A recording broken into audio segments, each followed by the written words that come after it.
Patty offences, छोटे मोटे अपराध। इसका बीएनएसएस में जो मीनिंग दिया है वह है कि ऐसा कोई भी अपराध जिसका पनिशमेंट केवल फाइन हो, जिसमें जेल नहीं होती हो, और फाइन भी मैक्सिमम 5,000 रुपये तक का, इनको पैटी ऑफेंसेस कहते हैं। लेकिन इसमें वे छोटे मोटे अपराध नहीं आएंगे जो कि मोटर व्हीकल्स एक्ट के अंदर आते हों या फिर किसी ऐसे लॉ के अंडर आते हों जिसमें कि किसी एक्यूज्ड पर्सन को, यदि वह गिल्टी प्ली करना चाहता है, दोष स्वीकार करना चाहता है, तो उसकी एब्सेंस में ही उसको कन्विक्ट कर दिया जाए। तो ये था पैटी ऑफेंसेस का मीनिंग बीएनएसएस के अकॉर्डिंग। इसका प्रोसीजर कैसे ट्राई किए जाते हैं? ये ऐसे ट्राई किए जाते हैं कि यदि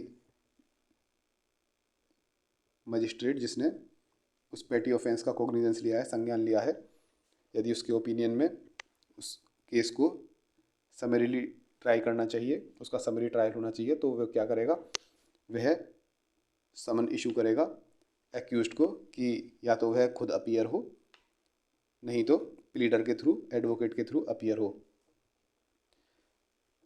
यदि वह व्यक्ति गिल्टी प्ली करना चाहता है, मतलब कि अपना दोष स्वीकार करना चाहता है, तो वह बिना अपीयर हुए भी ऐसा कर सकता है। कैसे? या तो जो दोष स्वीकारना है वह लिखित में कोर्ट को ट्रांसफ़र कर दे, मजिस्ट्रेट को ट्रांसफ़र कर दे, उसके साथ साथ फाइन भी भेज दे, या फिर प्लीडर के थ्रू, एडवोकेट के थ्रू भी, एडवोकेट को वो ऑथराइज़ कर देगा कि हाँ मेरे बिहाफ पे आप गिल्टी प्ली कर लेना, दोष स्वीकार लेना, और मेरे उस व्यक्ति के थ्रू एडवोकेट फाइन भी पे कर देगा। तो ये था प्रोसीजर इसका। पैटी ऑफेंसेस के केसेस में रिवीजन कर लेते हैं। पैटी ऑफेंसेस ऐसे ऑफेंसेस जिनमें पनिशमेंट केवल फ़ाइन होता है, और फाइन भी मैक्सिमम 5,000 रुपये तक का। प्रोसीजर देख लिया, समरीली डिस्पोज किया जाता है, समरी ट्रायल होता है इसका।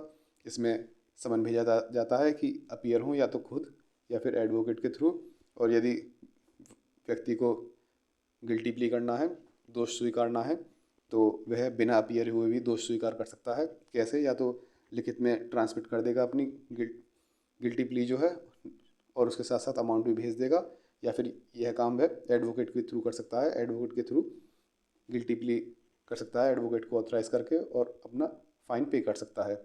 ये था पैटी ऑफेंसेस।